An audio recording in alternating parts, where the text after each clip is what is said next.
47% dos brasileiros se sentem inseguros ao lidar com informações financeiras. 39% se sentem inseguros ao lidar com números. 23% sentem tremedeira, palpitação e sudorese excessiva ao ter que lidar com números. 21% evitam abrir boletos e extratos. 39% sentem culpa e ansiedade quanto o assunto é dinheiro. 39% também adiam as suas decisões por medo de encarar as finanças. 46%, quase metade dos brasileiros, tem ansiedade em relação à sua situação financeira.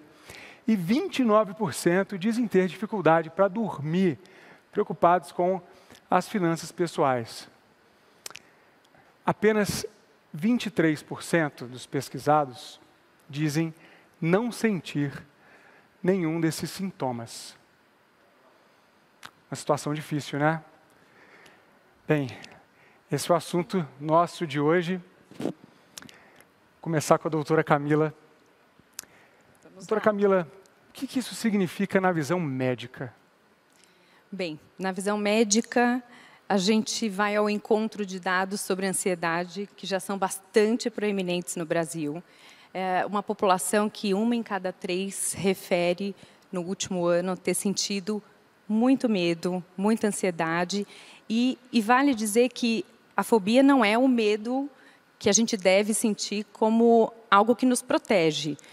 Sentir medo é bastante natural. A gente, inclusive, tem de sentir medo para a gente evitar escolhas erradas, enfim. Mas a fobia é um medo absolutamente desproporcional, que faz com que você evite aquela situação que te traz sintomas inadequados, palpitação, mal-estar, evitação daquela situação que te gera medo. Interfere, é um medo recorrente, interfere muito na vida da pessoa, interfere no relacionamento dela interpessoal, interfere na forma com que ela lida com o outro, no trabalho.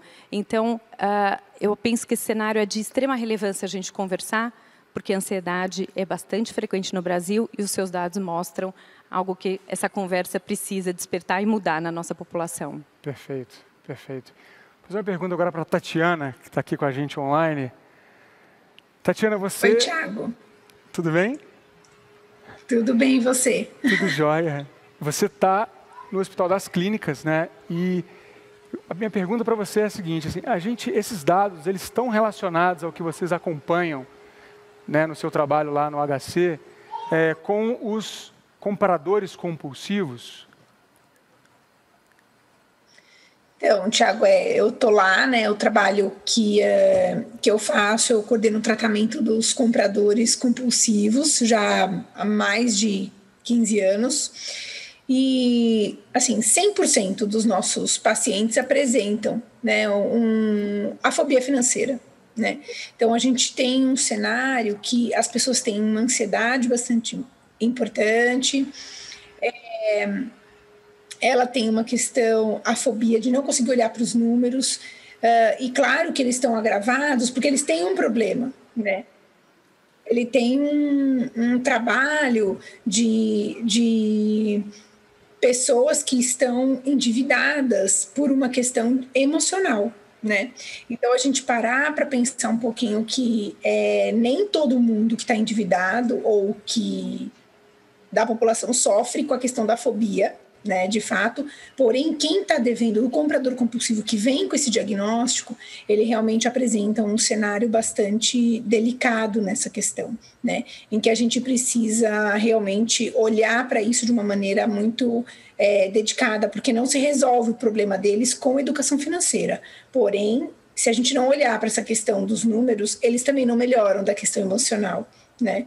Então, a gente realmente tem que trazer, e aí a gente traz para diferenciar, né, o que é uma compra compulsiva de uma compra impulsiva, né, que a gente está no momento agora até de consumo, né, um apelo do consumo bastante importante, e que as pessoas têm mais, acabam se deixando levar pela impulsividade. O comprador compulsivo, ele faz isso o tempo inteiro, não só em determinados momentos. Então, ele acaba se comprometendo de uma forma emocional e gera, né, podendo gerar dívidas, tanto que as dívidas não fazem parte nem do critério, diagnóstico da compra. Porém, a gente entende e percebe que 99% dos casos está todo mundo muito endividado, né? E a dificuldade de olhar para as finanças, ela é realmente muito importante, por isso que a gente vê e tem estudado a questão da fobia nessa população.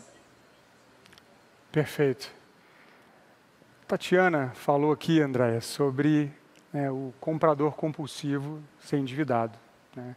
Você que é planejadora financeira, que trabalha diretamente, né, com a questão financeira, e quem tem também ansiedade e fobia financeira, né, está aí entre os seus clientes, você acredita que esses dados nacionais, eles refletem aí, têm relação com o alto endividamento no Brasil? Em partes, sem dúvida nenhuma tem, porque nós temos aí uma frustração envolvida, uma falta de confiança, temos alguns, né, fatores extras que acabam impactando na fobia financeira, como, por exemplo, a procrastinação, mas não é só. Eu tenho inúmeros clientes que têm fobia financeira, mas que têm dinheiro guardado. Muitos deles na poupança e muitos deles em ativos sem risco. Essa pessoa guarda e vai no mais simples e sem precisar olhar sempre. Então, infelizmente, tem um percentual, mas não é 100%. A gente precisa olhar para isso. Perfeito. Doutora Camila, você é psiquiatra, trabalha com diversos tipos de fobia. Todos nós podemos desenvolver, de alguma maneira, fobia financeira? Eu não diria todos nós. Eu diria que nós temos, para a manifestação de sintomas fóbicos, uma origem genética, ansiosa genética, que muitas pessoas manifestam determinadas fobias por conta já de terem na família pessoas com essa característica, por questões vivenciais e attachment, que a gente fala, ou seja, como essa pessoa vivenciou o cuidado na infância, situações adversas no entorno dela, riscos, mães, por exemplo, de famílias que são conduzidas por mulheres e que têm responsabilidades importantes. Artigos internacionais mostram que são mulheres mais vulneráveis a terem fobia específica no sentido da parte financeira, que é um termo novo, que os critérios diagnósticos ainda não reconhecem como algo diagnosticável nesse sentido, por isso o desconhecimento ainda, mas que está abrindo um leque importante para essa discussão. Né? Por quê? Porque quanto mais as pessoas assumem dívidas, quanto mais elas desconhecem a temática financeira, mais elas podem ficar vulneráveis a ter o medo de enfrentar essa questão. Então, como a Andréia disse, não é só uma questão de pessoas de baixo nível socioeconômico, isso pode se manifestar em pessoas de níveis distintos, dependendo do tipo de informação que ela tem ou como ela lida com as questões que provocam medo nela. Mas a gente deve dizer que a gente tem uma população bastante vulnerável do ponto de vista da ansiedade. E mais vulnerável ainda quando mora em grandes centros urbanos, quando está exposto a muito estresse, há muito poucas alternativas para lidar com seus medos no dia a dia. E isso é algo que a gente vem discutindo muito, ou seja, São Paulo, pela sua urbanicidade e pela desigualdade, acaba expondo as pessoas que têm e que não têm a mais medos e incapacitações. Perfeito. Tatiana, quando a pessoa... Tatiana caiu, tudo bem. Vamos continuar aqui enquanto ela volta. Bem, quando a pessoa chega para você, Andréia, para tratar alguma questão financeira, ela está ali com algum problema, e chega a você, e você em algum momento identifica essa ansiedade financeira nela, essa fobia financeira, o que a pessoa relata para você? O que ela se expressa ali com você?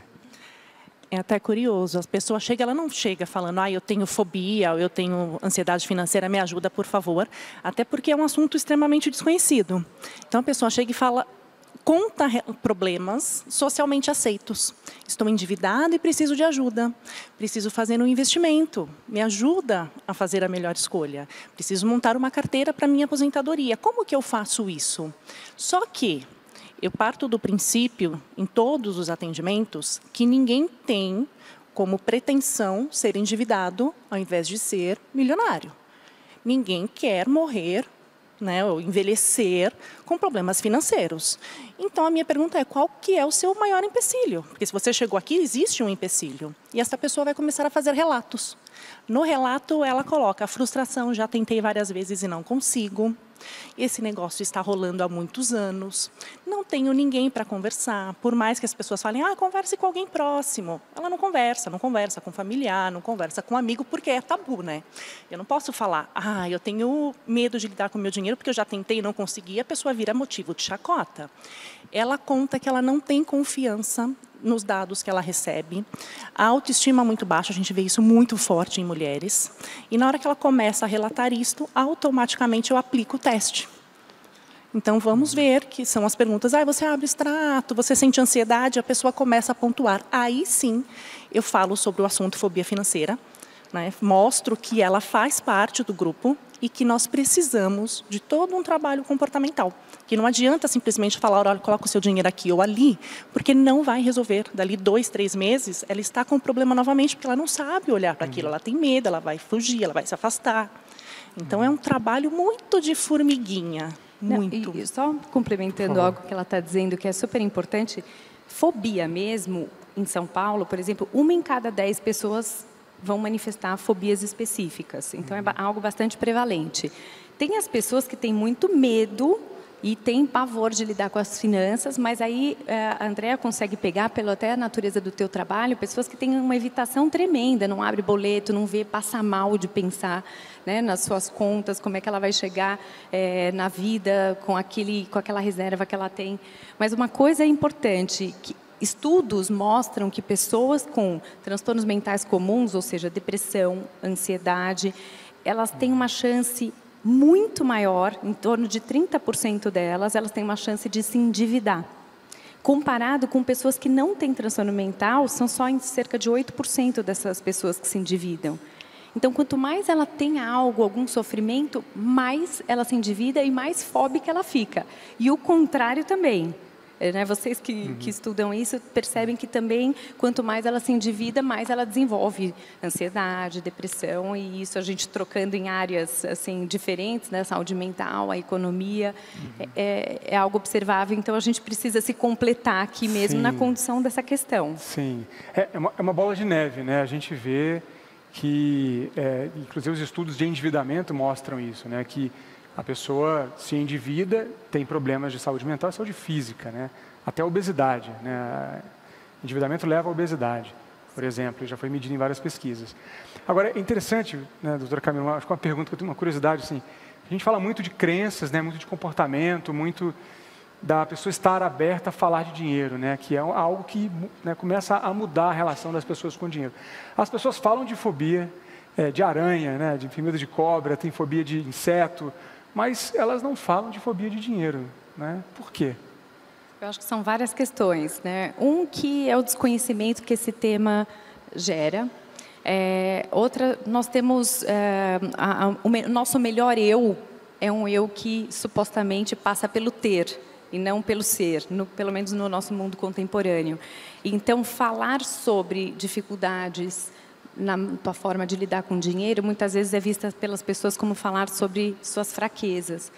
Quando, na verdade, uma forma de enfrentamento com isso é você, de fato, poder falar, poder conhecer mais essa temática, assim como todas as outras fobias, que nem sempre as pessoas falam. Eu acho que esses estigmas em relação à saúde mental têm sido quebrados nos anos assim, recentes mesmo. Quer dizer, as pessoas estão aprendendo que falar sobre é algo que vai ajudá-las a procurar saídas, né? E que você não vai ser julgado porque você tem uma evitação com esse tema e nem com qualquer outro da saúde mental. Mas em São Paulo, 1 em cada 3 pessoas tem um transtorno mental. 1 em cada 3 dessas, 30% são graves, e das graves somente 30% procura ajuda. Né? Então, a busca por... As pessoas falam pouco e procuram pouca ajuda para aquilo que é deficitário na forma delas lidarem. E é aquilo que você falou, quem se endivida fica com a autoestima baixa, acha que tem algum problema em relação àquilo, que ela vai ser menos aceita pelos outros.